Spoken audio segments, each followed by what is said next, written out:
मैं आपको एक अपनी पर्सनल बात बताता हूँ और मुझे यकीन है कि शायद आप यकीन कर लो इस पर कि मैं जिस तरह का आदमी हूँ ना, जिस तरह मैं फ़ील करता हूँ चीज़ों के बारे में।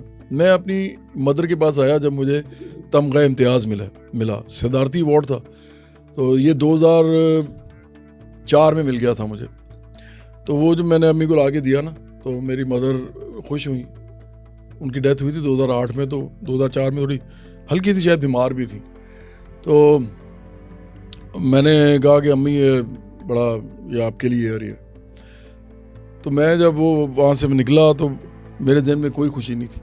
इसलिए नहीं थी कि मैं अपने इर्द गिर्द देखता हूँ ना जब, तो ये मेडल सब भूल जाते हैं। मुझे हर वक्त ना नज़र आते रहते हैं। अच्छा, जब मैं सड़क पे जा रहा होता हूँ ना, मुझे गाड़ियाँ नज़र नहीं आती, मुझे साइकिलें, आम पैदल चलने वाले लोग, मोटरसाइकिलें, मुझे ये लोग नज़र आते हैं। ये एक्चुअली आपको बड़ा हैरानी होगी इस बात को सुन के। आपका पर्सपेक्टिव होता है, आप क्या देख रहे हैं, ये आपका अपना पर्सपेक्टिव होता है। तो ज़्यादातर जो मिडिल क्लास के लोग होते हैं ना, वो देखते हैं गाड़ियाँ, वो देखते हैं घर बड़े बड़े, क्योंकि वो एस्पायर करे होते हैं कि हमें ये चाहिए, तो वो उसी को देखते रहते हैं। गरीब आदमी को नहीं देखता, वो देखते ही नहीं है, और इसीलिए उनके अंदर एम्पैथी भी नहीं आती। उनको पता भी नहीं चलता इधर ये कौन लोग हैं। आप अस्पताल में दाखिल हो, आपके इर्द गिर्द पता नहीं क्या हो रहा होगा, लेकिन आप सीधे बड़े डॉक्टर के पास जाएंगे। वो अगर आपने किसी से पूछ लिया ना कि यार ये आप क्यों आए हुए हैं, तो वो आपको ऐसी दर्द भरी कहानी सुनाएगा कि आपका बेड़ा गर्क हो जाएगा। तो आप कहते हैं यार आप एस्केपिज्म करते हैं, छोड़ो यार। तो मुझे ना मेडल्स का कोई शौक था, मुझे कोफ्त होती थी, तकलीफ होती थी कि उफ बेड़ा गर्क, ये मुझे मिल गया क्या। मैं तो सिंगर भी इसलिए बना कि पीटीवी ने मुझे उठा दिया, तो कोई और होता तो वो मेरी जगह होता। इसी तरह सितारा इज़हार के टाइम पे, और ये तीनों मैं बताना चाह रहा हूँ क्योंकि इनसे मुझे फ़ायदा होता है। लोग कहते हुए जवाब है, तो यार बड़ा आदमी है, तीन सदारती अवार्ड ने, मुझे फ़ायदा होता है बता के। कौन सा मिला? एक तमगा इम्तियाज़, सबसे पहला प्राइड ऑफ परफॉर्मेंस होता है मौसीकी पे।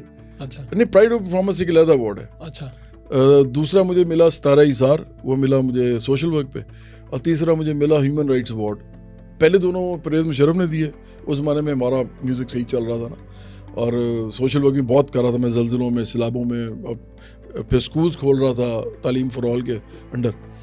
और फिर ममनून हुसैन ने 2016 में फिर मुझे दिया था ह्यूमन राइट्स अवार्ड, जिसे कहते हैं कि इंसानी हकूक़ का अवार्ड। तो मुशर्रफ साहब ने खुद दिया आपको ये, उनके हाथों से? हाँ, मुशर्रफ। तो आपने कोई इज़हार नापसंदीदगी के एक डिक्टेटर? नहीं यार, मेरा कोई ताल्लुक ही नहीं था उस वक्त सवाल ही सियासत वाली वो नहीं थी। अगर आज की पोजीशन होती तो आप किसी डिक्टेटर से तमगा ना लेते?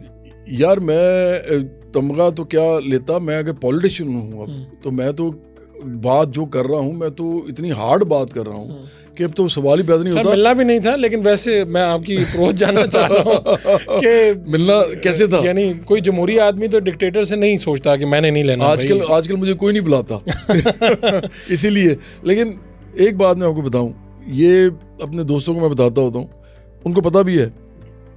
कुछ मामलात में ना मैं बड़ा अजीब था। मैं चाहता था कि लोगों को पता चले, और इसलिए नहीं पता चले कि मैं बड़ा हो जाऊंगा, इसलिए पता चले मैं पॉलिटिक्स कर सकता हूँ उसके बाद।